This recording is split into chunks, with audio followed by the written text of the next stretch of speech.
Yo, what's up, guys? Welcome back to another episode of Smart Week. For Smart Week, I'm Chase, Ethan. and today we are going to be talking about and not reviewing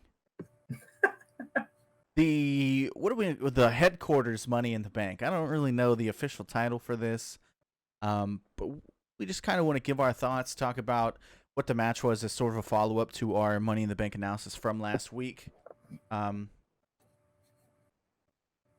Yeah, this is gonna be. I felt like a good way when I was picturing how we were gonna introduce this episode to all these viewers. That this was gonna be a very free form episode, just kind of us talking about a few different talking points and things. Nothing too wild. Yeah, I think this is more of just us giving our opinions on what the actual match was, whether it was good or not, which very polarizing opinions, not just between us, but also online as well. Yeah. In fact, we did a poll online during the show, and it was 50-50 right down the middle. It's like, all right, I was hoping for a clear winner here, but guess not. The first thing I do want to talk about is, and this is something I actually really liked, because you can't do traditional entrances with something like this. I'm glad they went creative the way they did. Yeah. But they got like these goofy ass like entrances where you can hear them hyping themselves up. But they also had like their own like tail of the tape. To me, it really felt like if it was a wrestling game's like character select screen, especially from like 90s, early 2000s games. I could do that.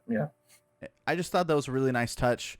You know, they still it kind of makes them feel like a big deal in this match where everyone's starting out in a small circle in a weight room, or in the lobby for whatever reason, and everybody's just lining up like they're about to leave the classroom and go to lunch.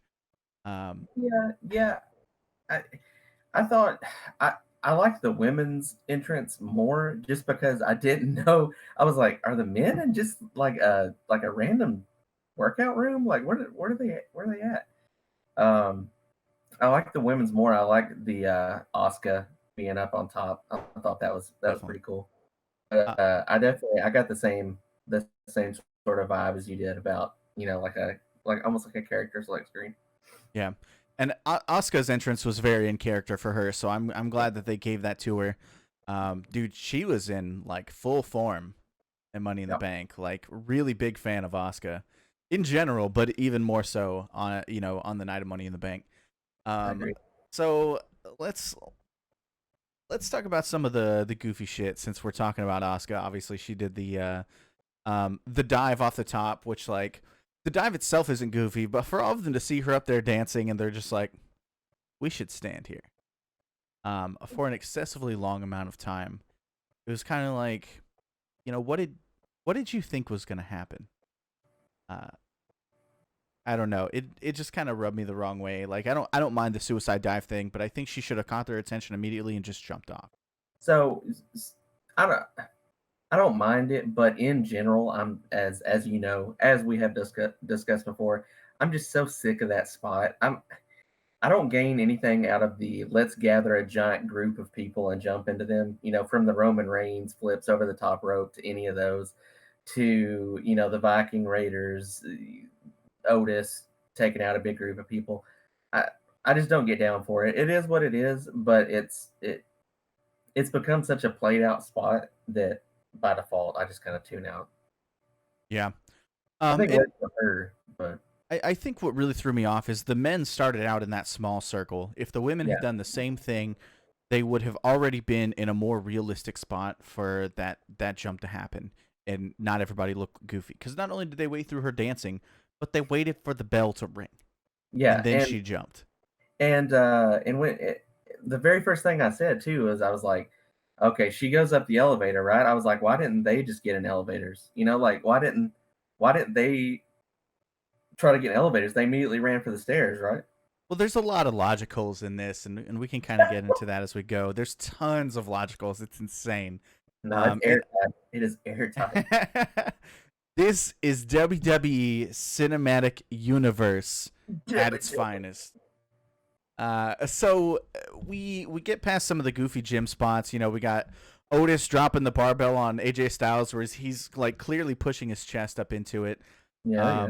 And Corbin like, flashes the mirror. yeah, actually, I didn't think that was that bad. I like I that. thought that was cool. It was like, damn, dude, that's. I just didn't think they were gonna actually destroy anything in the gym. Yeah. But it's cool to see that some stuff throughout the entire building actually got like destroyed. Even obviously, it's not real glass. They're not gonna throw anybody into real glass, but it was cool to see some of that destruction happen. After the gym, we get Rey Mysterio running past the bathroom, and of course he stops to see who's coming out of the stall at a workplace. I don't know. I do the same thing. Yeah, of course. I actually will stop doing my work to go in the bathroom and see who's in there. Who is pooping? Yeah. Excuse me, you should be working. What are you doing in here? Make sure to wash. We don't have any interesting work stories about people in our bathrooms either. Yeah, definitely not. They definitely don't masturbate and get fired for it or anything like that. That would be weird. But out comes Brother Love, and let me tell you, I never like got the Brother Love gimmick. Like I understand what it is, but it never clicked with me. I don't know how it clicked with anyone. I mean, the '80s, I guess. Cocaine. Yeah. Yeah, I mean, I just feel like it could have been anybody other than Brother Love, and maybe it would have got a better pop, but I'm sure that's who was in the building. He's probably there, as part of the production, so... Yeah, that was my thought, is that they literally were just like, who's here that we can use, who hasn't turned on the WWE at this point. And yeah, who didn't we release? Oh shit, everybody except Brother Love? Pretty much, I guess we gotta use Brother Love. So would you say then that you did not pop for the Brother Love walking out of the bathroom stall reveal? No, worst WWE return of all time. But he just stood there, and Brother Love says, "I love you," and Rey Mysterio shakes his head up and down for whatever reason, and then says, "I gotta go." Like, what the fuck just happened here? What did we just watch? It should have been Mae Young. I would have popped for that. I hate to be the one to tell you this, dude. Oh, not around. She went to a big farm out in the countryside where lots of room for her to run around. Is Fabulous Moolah there? Definitely not. She's not allowed in the building if she was alive. But it was just a weird cameo. Like, I think this is probably... No, actually, I lied. I forgot about one of the cameos. Damn, it's not even in the notes. So hopefully you know which one I'm talking about when we get there. But this is one of two really, really bad cameos. The other ones are just like, cool, I get it, whatever. But this one, I don't think anybody who's a casual viewer or a current fan is interested in seeing Brother Love. Who cares? I would agree. I would agree with that. I would even say we've spent entirely too much time on Brother Love in this podcast right now. I think so. Almost as much time as we spent on the Big Show's ladder. So, hey, that ladder has a backstory at least. It weighs 350 pounds, Ethan, and it can hold up to 2 tons. That's almost the combined weight of every participant in the 2000 and whatever Money in the Bank ladder match. Very cool. I don't memorize dates. So the next part I really liked. I think they're gonna have this goofy kind of match. You should definitely be building toward things.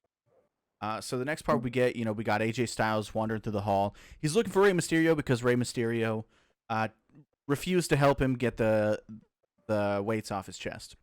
I like that. That makes sense. That's motivation going into the next part of the match. And then he runs into a photo of The Undertaker, and he stops. And, later on in the match, we also see him open up a door, and inside the door, for whatever reason, there's a casket in the WWE headquarters, and one can only assume that's where they're hiding the body of Jimmy Snuka's ex-girlfriend. That's what I got from it. Yeah, so the Undertaker music starts playing, and of course, Aleister Black kicks him in there, and they make a big deal of the fact that he's in there with a coffin. Like, now, did you notice when Aleister Black tossed him in the room, Aleister Black like paused for a moment and kind of like looked like like a shout out. Like I thought that was kind of neat. I was wondering. I know there's been so many online teases about Aleister Aleister Black and Undertaker linking up in some fashion. That I would be thought that amazing. I thought that was kind of interesting. He tossed him in there, and he kind of like how like athletes will like like they point to God. Well, clearly, uh, Well, Undertaker is God in the WWE, so it's the same thing, really. true. Aside from real God, who lost to Vince McMahon on a pay-per-view. Can't believe he jobbed out to. I mean, he's not a good wrestler. He knows he can see everything, but it doesn't mean he can suplex worth a damn. Uh, but I did think that it was really cool that they kind of threw that in. It's very clear that we're going to get a continuation of the AJ Styles Undertaker. I would assume at SummerSlam. They're probably not bringing the Undertaker back before then.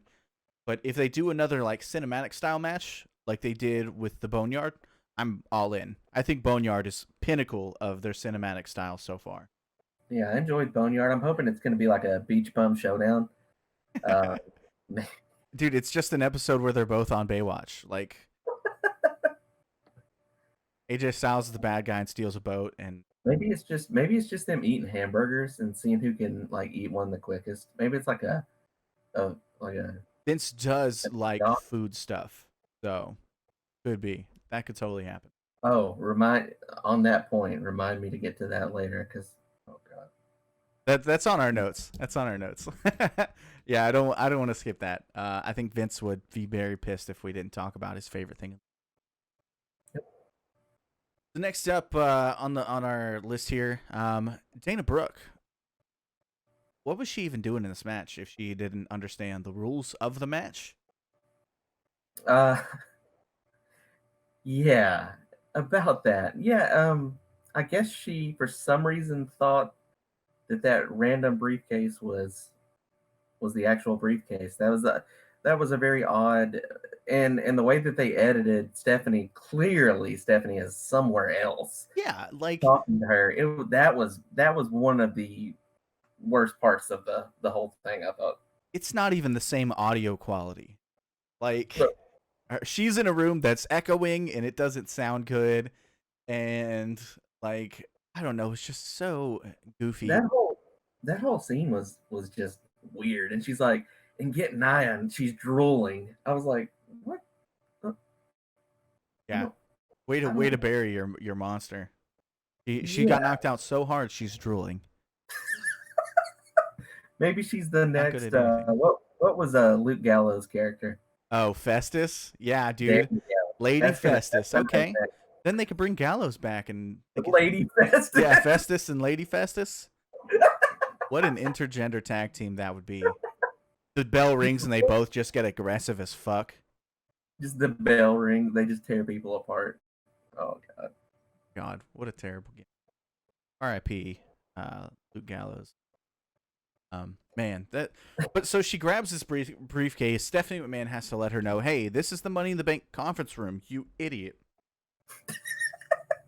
The only thing I will say is if like the briefcase she grabbed was full of fake money.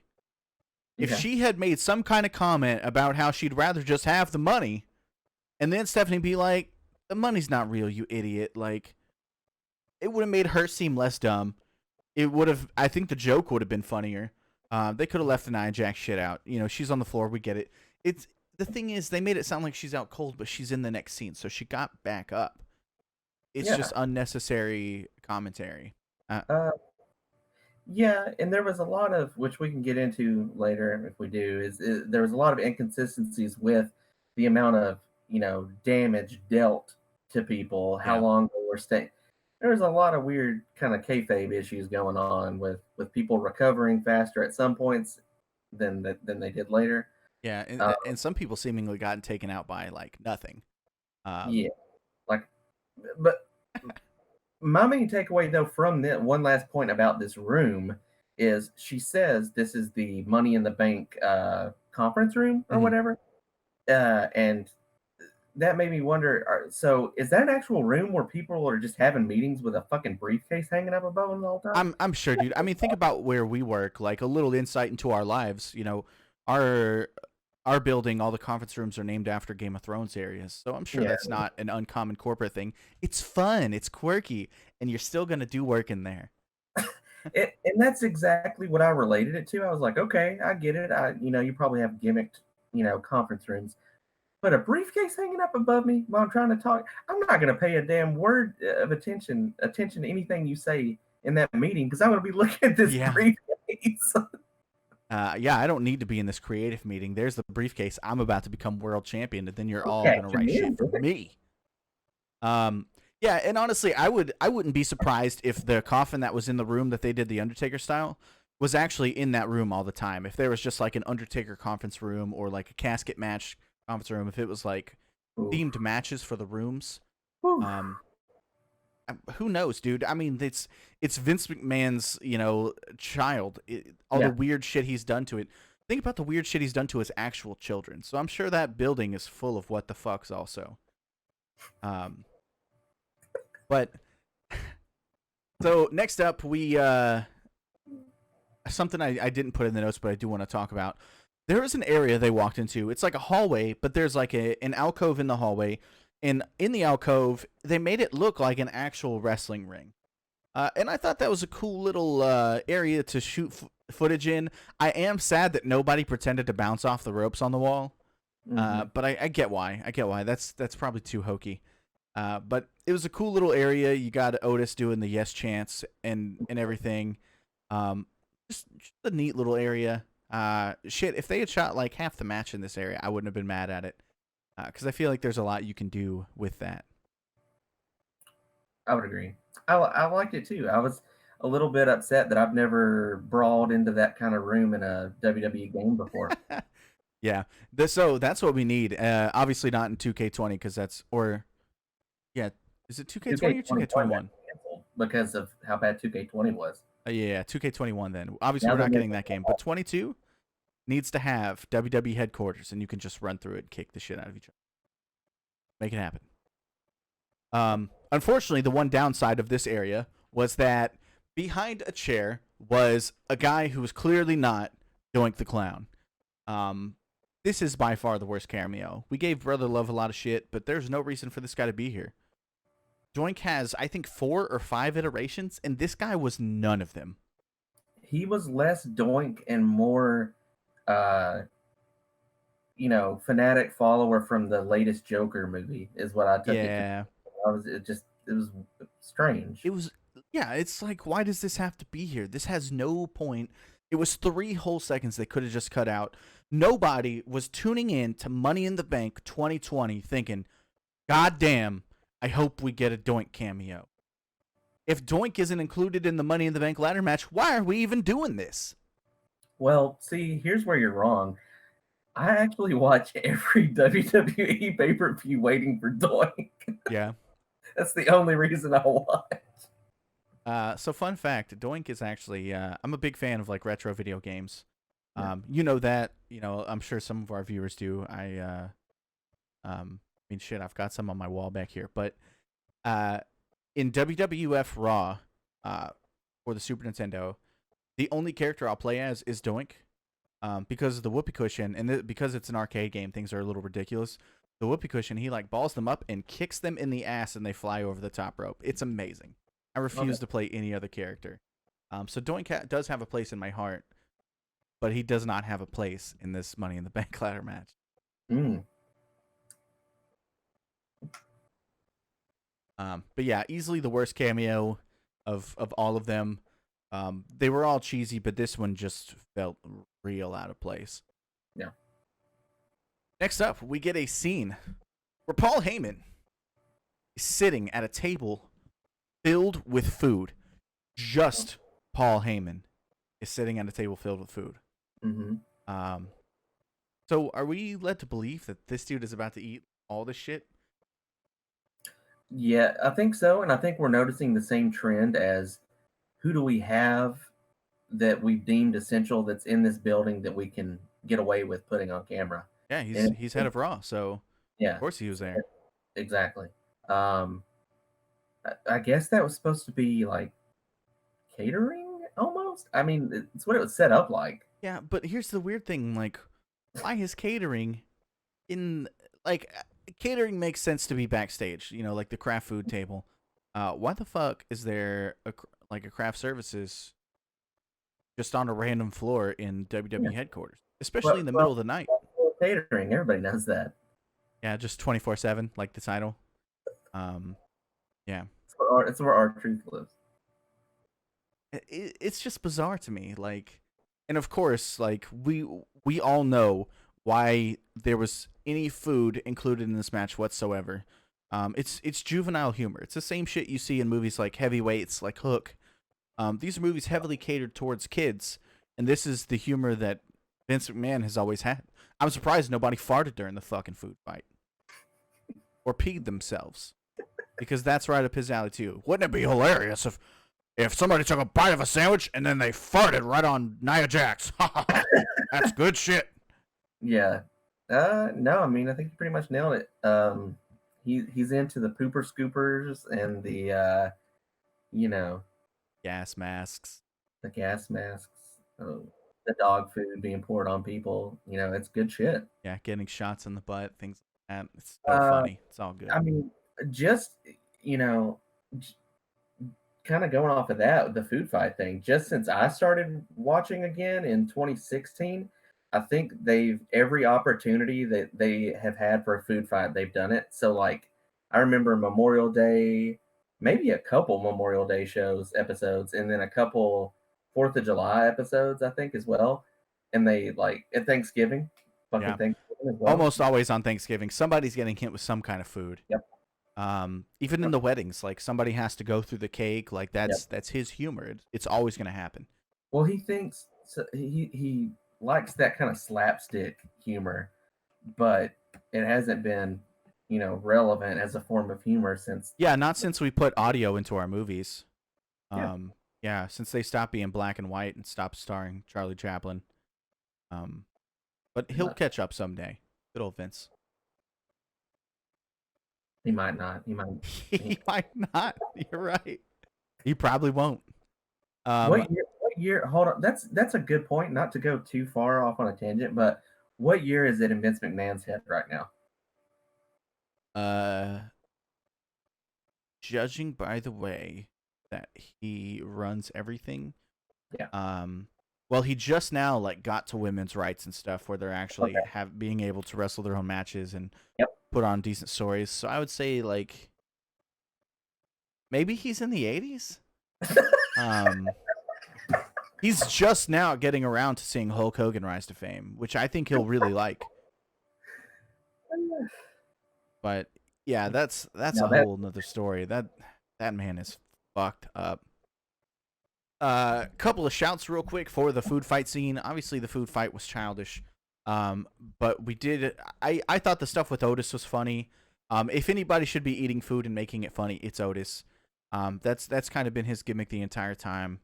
Reps and gains, but or I think it's reps and sets, but I'm pretty sure he talks about gains too. He's a big old boy. He can do it.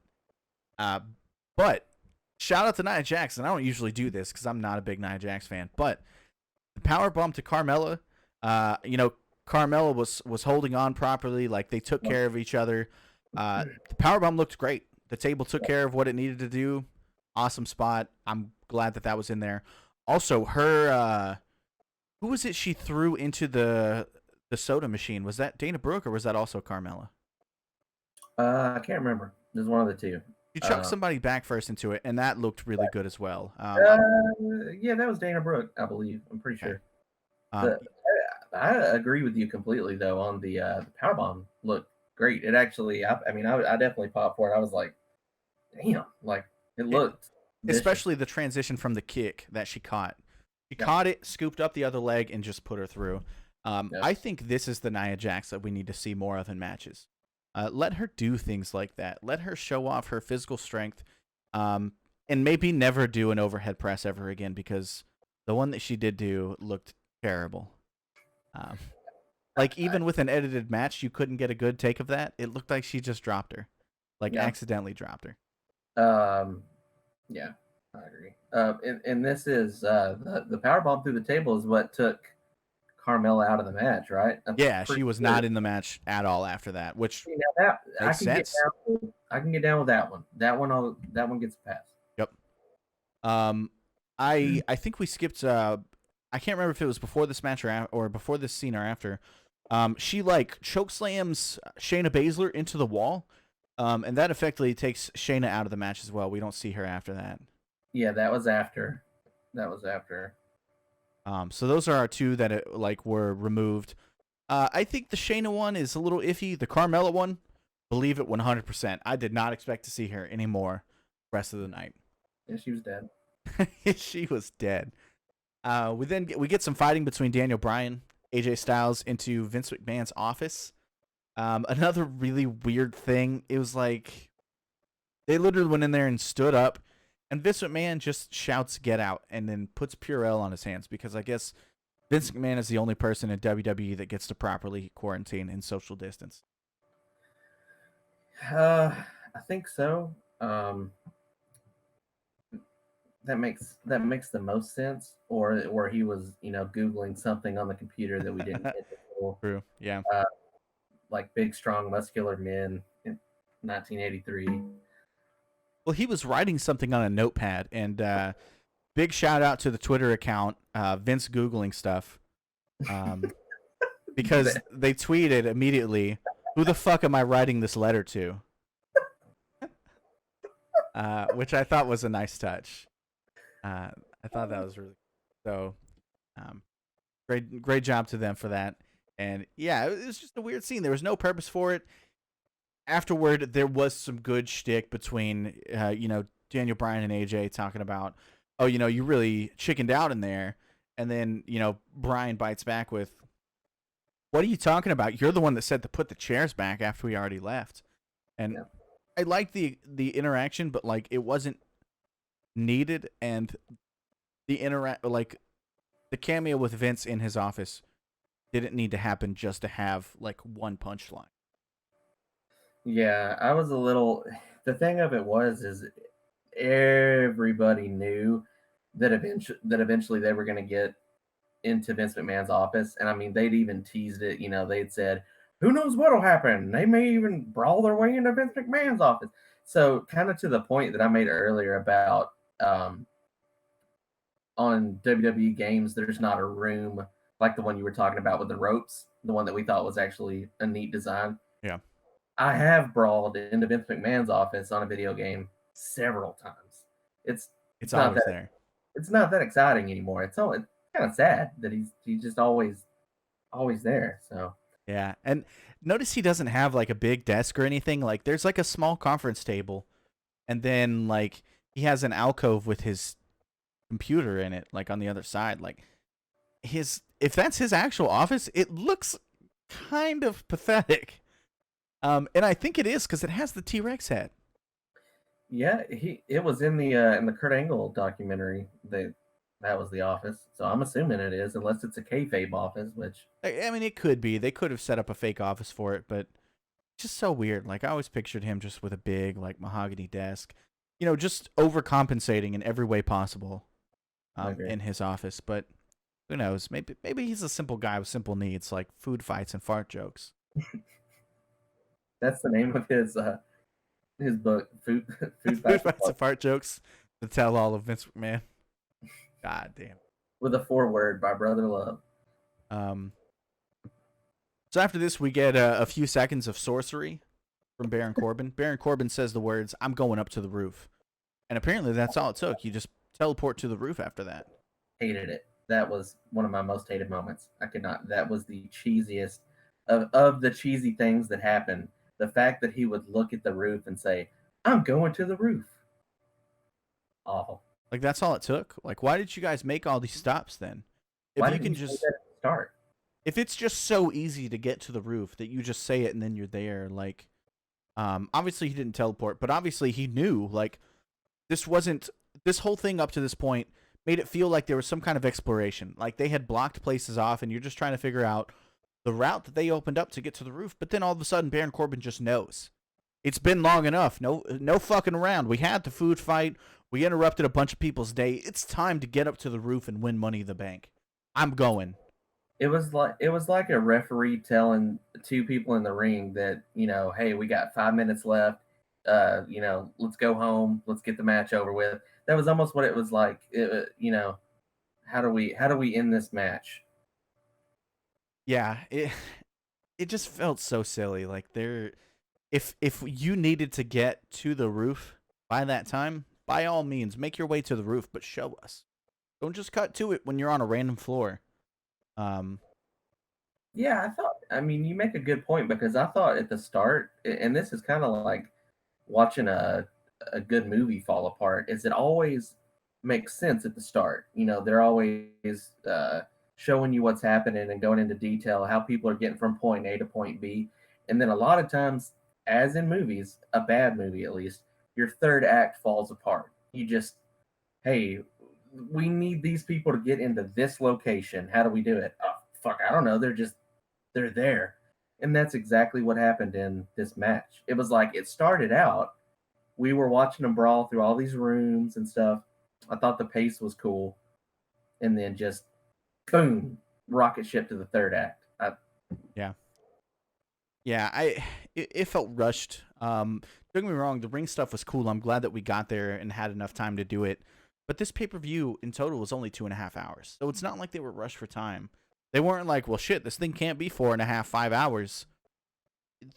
They could have easily made this 3 hours and it would have been no problem. Yeah. I don't know. That's just my sense, or my 2 cents. But I just wish we had gotten a better transition there. See somebody, pop through the door. Baron Corbin dragging, Aleister Black by the hair.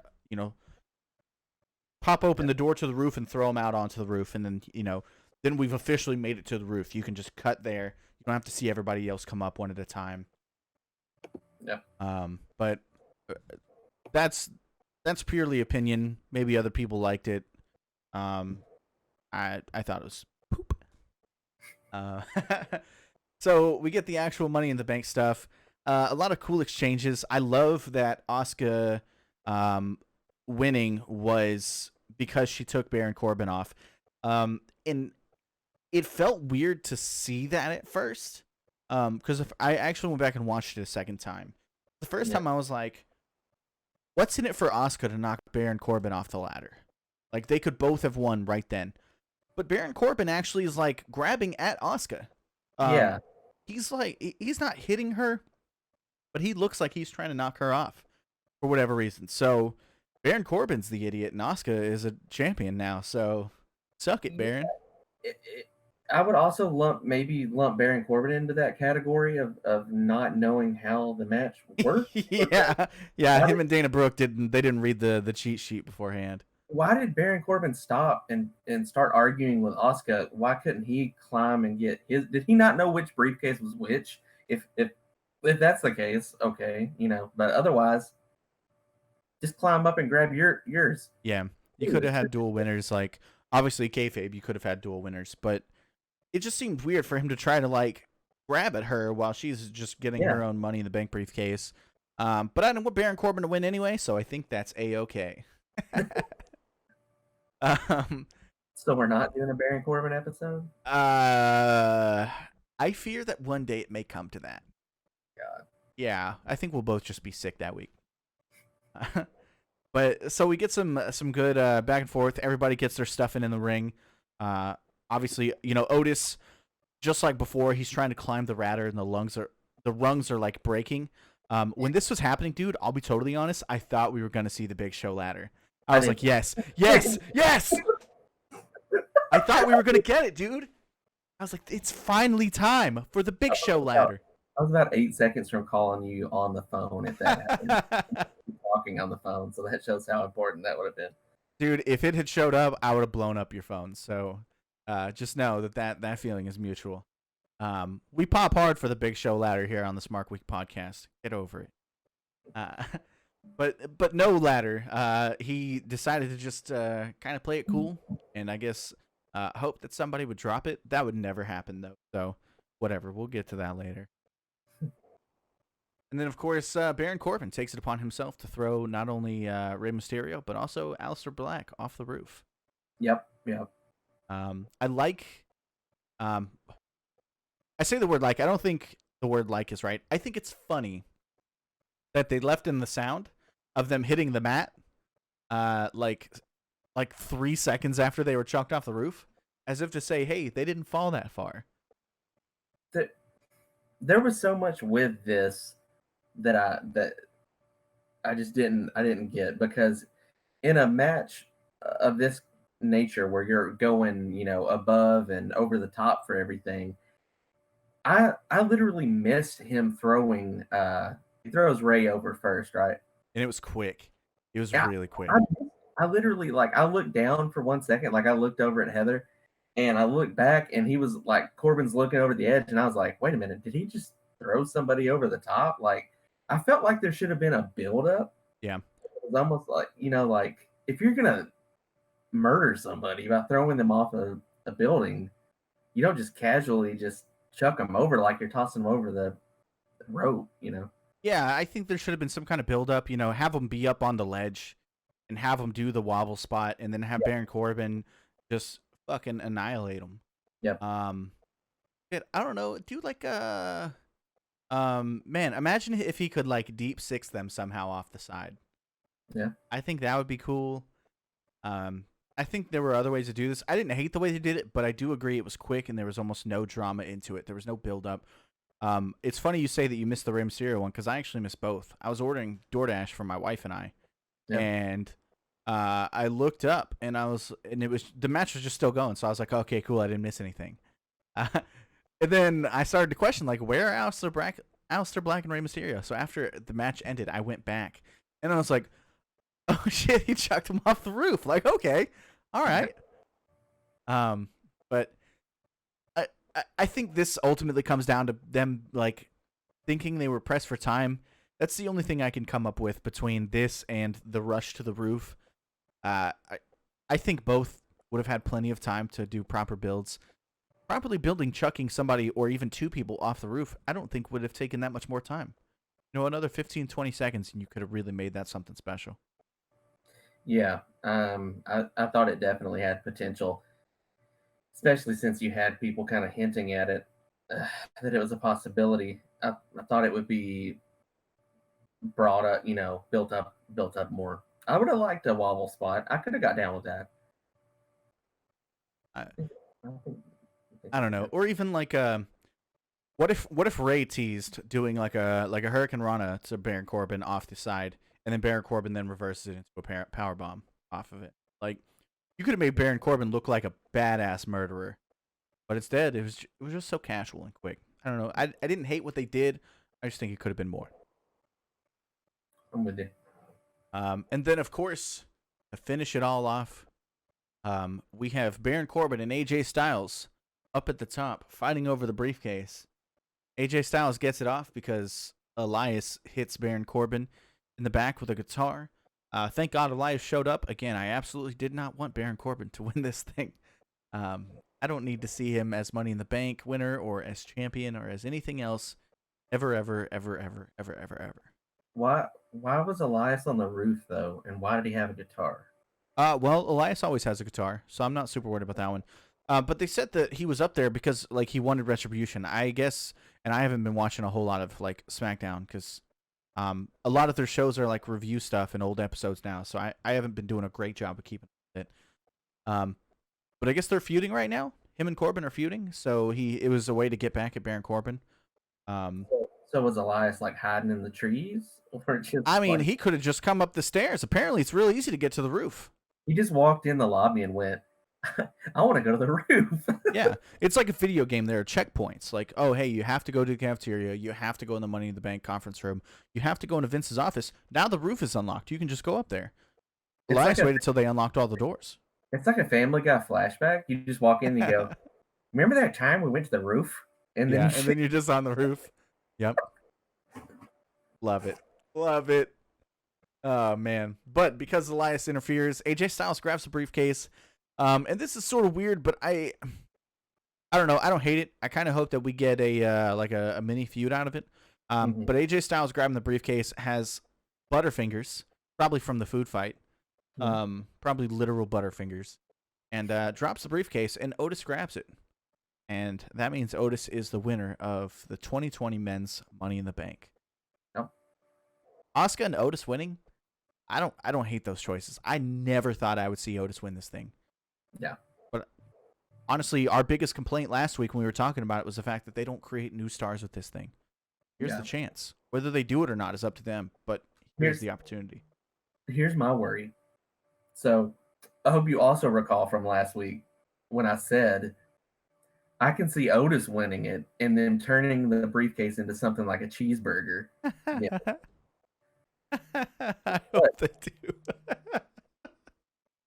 and here's the thing,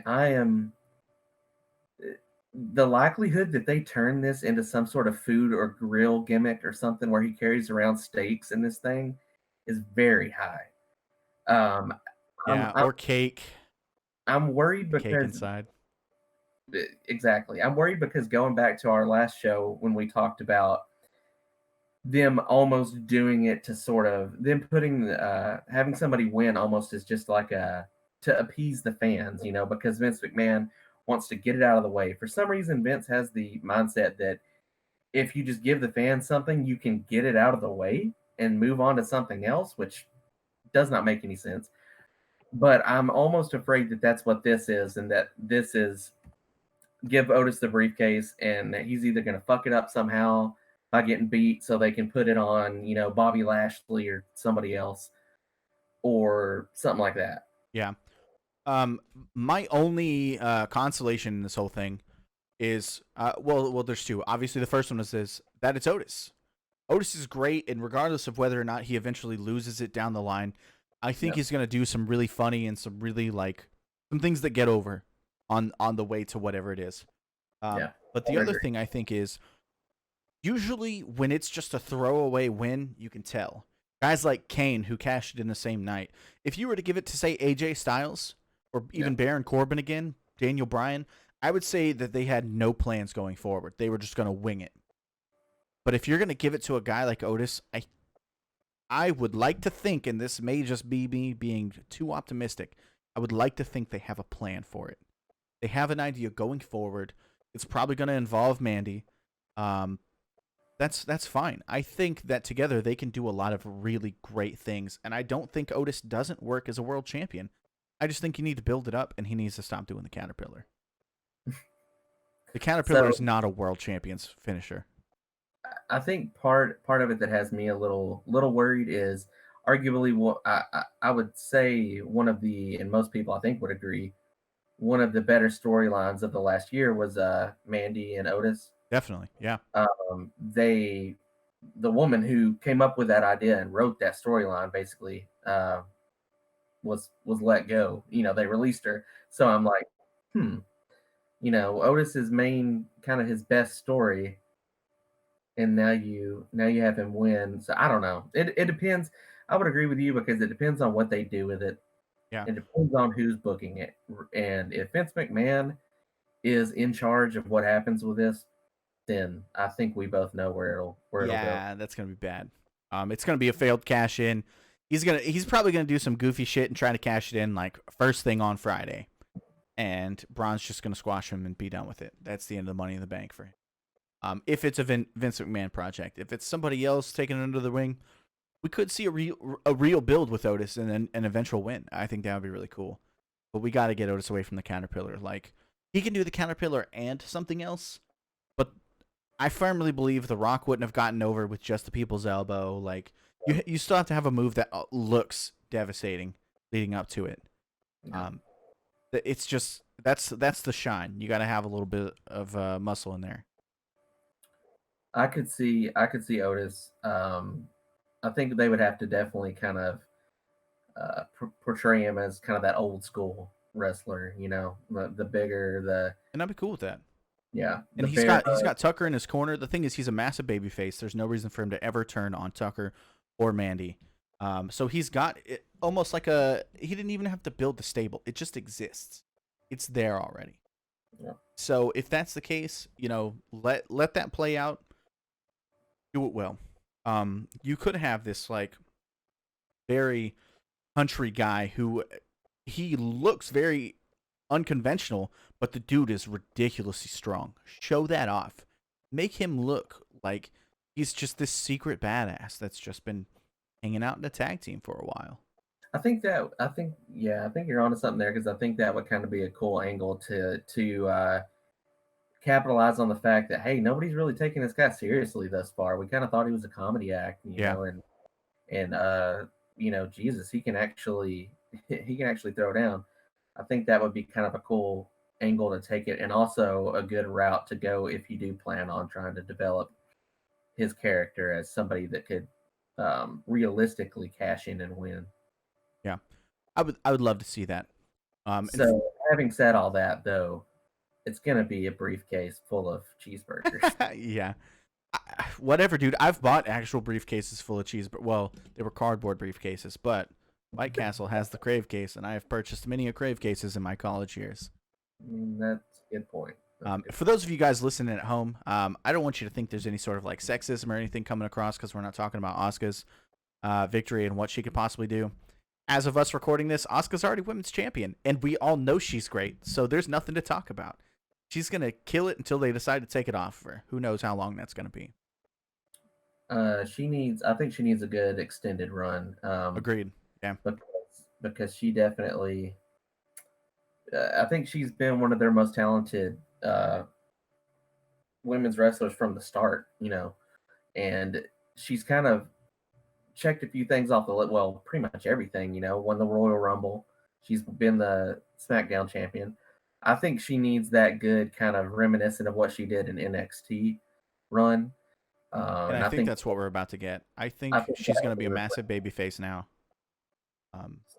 You got to figure she's going to feud with Baszler, right? I think Baszler's going to be in there. I think we'll probably get Nia Jax also, since they're doing the cross like platform thing right now. There's a lot of options that we have. We could even get Sasha Banks. I would watch Sasha Banks versus Asuka 100%. Hell yeah. I agree.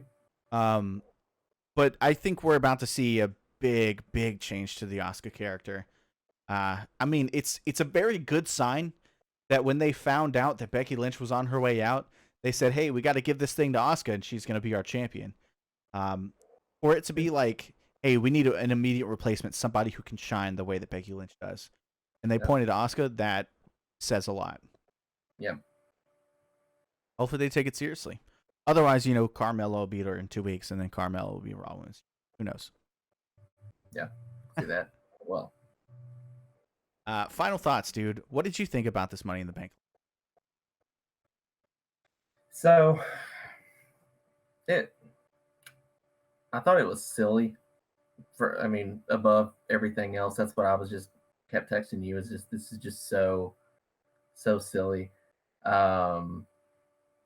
I commend them for the work that went into it. I think which is what I told you, is that I appreciate the amount of work that went into it, especially because there's no telling how many times they probably had to film some of those scenes. I highly doubt that each individual floor was done in one take.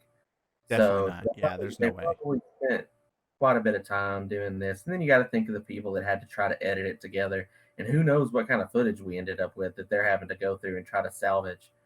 But overall, the fact that they brought up onto the roof and didn't really do anything in the ring itself kind of took it away from me, I guess. I felt like they would brawl through the headquarters, but then have maybe like 10 or 15 minutes in the actual ring. I don't know how that would have worked, but that was my thought going into it. Yeah, and I kind of get why they couldn't do that because, both men's and women's were going on at the same time.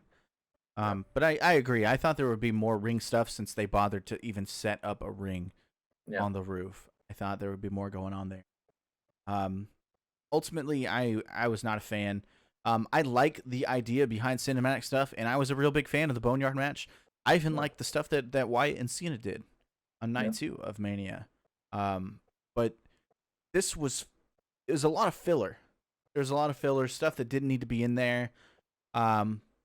a lot of nonsense, hokey shit. Like, this could have been a really cool idea, and I'm glad that they tried. And I hope that they'll continue to improve on this to give us something that's truly like 5 stars. But this wasn't it. This fell short of the mark. Yeah, and I have to say I'm okay with. I guess that's how I know my true thoughts of it is I would be okay if this type of match never happened again. Yeah. I don't know. I think that this isn't a bad thing. If they were to take Money in the Bank and do like different areas, like, hey, this is gonna be the most ridiculous, like hardcore slash like rat race style match once a Yeah. year in a different location. I think Yeah. you could have something really cool there. Have them get to a final area and have it be like an actual foot race, but with fighting. You know, obviously you're trying to beat up your opponent, slow him down, so you can get to where you need to go. There's First one there. the tagline right there, like a foot race, but with fighting. Yeah. I think we could do something with that. I wouldn't even hate, like, what if they did a Money in the Bank where it was in an actual like bank? The briefcases are sitting inside of a vault. You got to get there. I don't know, man. There's a lot of things you could do. I'm not a producer. Obviously, I'm not a writer or anybody important because here I am just on a podcast and I'm not writing for WWE or somebody else. But there's something there. This just wasn't quite what we needed. I would agree. Yep.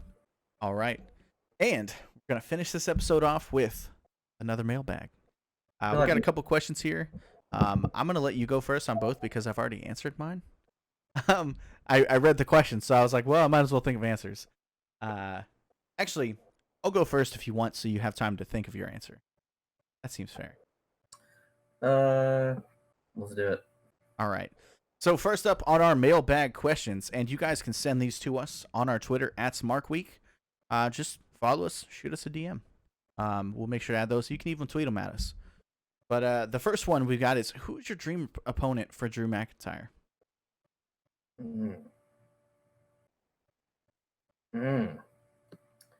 You going first or me? I can go first. So my dream opponent, and I thought a little bit about this. I really want to see Drew McIntyre versus Daniel Bryan. And the reason being is they both have very similar finishers. And Drew McIntyre has been cutting these promos talking about how he's a Goliath that used to be a David. Well, Daniel Bryan is very much still a David. So you kind of get that David versus Goliath like matchup, but with the guy that knows what it's like to be pushed down, to be held down. I don't know. I think it could be a very chivalrous match. I think we definitely get a handshake before or after. But man, they would tear the fucking roof off the building. I think it would be awesome to watch.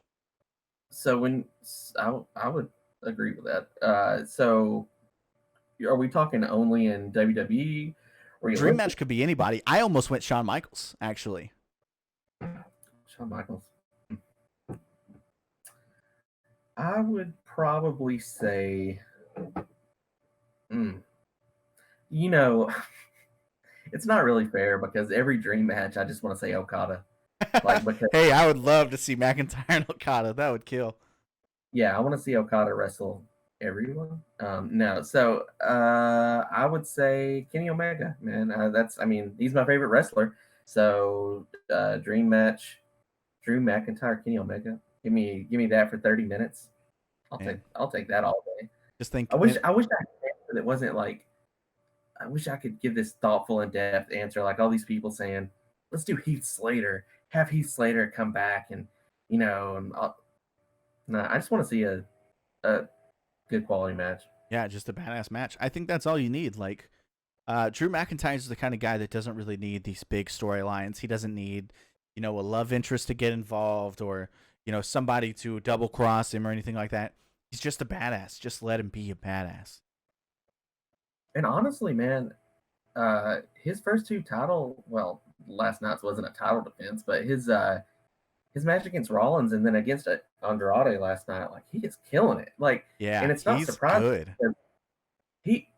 It's not surprising at all. Like we've all known this, and we've seen it in flashes since he came to the main roster. But he's in another gear right now, man. Like they typically, when they've been putting the title on people lately, it hasn't felt right. It hasn't felt like these are champions. These are strong people that can hold this belt. We also I think haven't he been feels seeing those very people. to what? We also haven't been seeing those people. Like, True. I mean, Brock Lesnar and Goldberg, those dudes are never around. Yeah, but even I agree. But Kevin Owens had a pretty good lengthy reign, and it always just kind of felt like he's somebody that the belt's on. But Drew McIntyre, I feel like is somebody that can carry a brand. Now, whether or not they're going to let him do that, I mean, they're I probably think going to maybe. have to. Think about it, dude. We're currently down Roman Reigns, Brock Lesnar, Yeah. and if not before the baby, definitely when the baby's here, Seth Rollins is going to be gone also. Yep. This is the time they have to start creating stars. They don't have a choice not to. Goldberg also. Goldberg's not going to be around for a while. Obviously, he was on SmackDown, but they don't have a choice on Raw. And Raw ratings are declining super hard from the quarantine, more so than any of their other shows. Now's the time to build something up. The ratings are low, so take this opportunity to give yourself longevity by building new stars while the ratings are low. And then as people start returning, they're like, "Oh shit, is Jinder Mahal the top heel versus Drew McIntyre?" Wait, and people don't hate him just because he's obnoxious? Like he's actually a good heel now? Or Yep. Bobby Lashley. Like, build these guys up. Stop making everybody look like fucking chumps to these part timers, and let them put on actual great matches. Now's the perfect time to push Andrade. That dude should be world champion. He's the Del Rio we deserve. The Del Rio we should have, not the Del Rio we got. Oh God. Oh God. We should just do an episode about like WWE criminals. Del Rio can be the main attraction. Episodes. But all right, so we got one more mailbag question here. If you had to build an all-time Survivor Series 5-man team, who would be on it? Oh God. Do they have to be able to function as a team, or is it just I'm putting 5? Dude, Can I put Andre the Giant and Rey Mysterio on a team, or yeah, anybody you want. I wouldn't put those people, but okay, here we go. I'm gonna try to do just in the WWE universe. Okay, yeah, mine is the same, just WWE wrestling. All right, and we do in Living or Dead as well. Yeah, anybody who's ever been in the WWE. Complete fantasy. Okay. Stone Cold. Stone Cold was my childhood. Maybe that was what got me really into wrestling. Chris Jericho. Chris Jericho is going to be on all my teams because he's Chris Jericho. Does he have Judas as his entrance? Absolutely. Oh, he's going over. He has Break the Judas Down. It's a combination. So okay, who I got so far? Chris Jericho, Steve Austin, Shawn Michaels. Shawn Michaels is another one of my favorites. Sting. I'll put Sting on there. And lastly, which era Sting? I've got to clarify because there's a lot of Stings.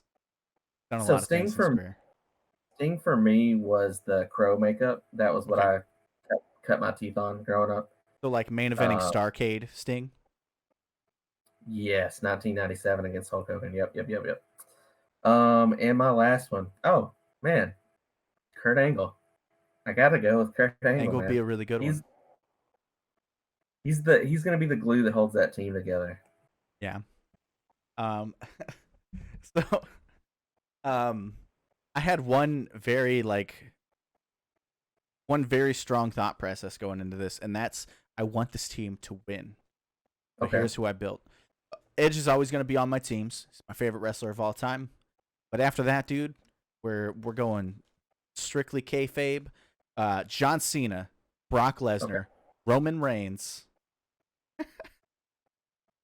I don't even remember who my fifth was. I think maybe Shawn Michaels was it. But I may be thinking about him because he was my second choice for Drew McIntyre. But I was literally just like, who's going in this match? And Triple H. Triple H was my fifth. Yeah, that team's not losing.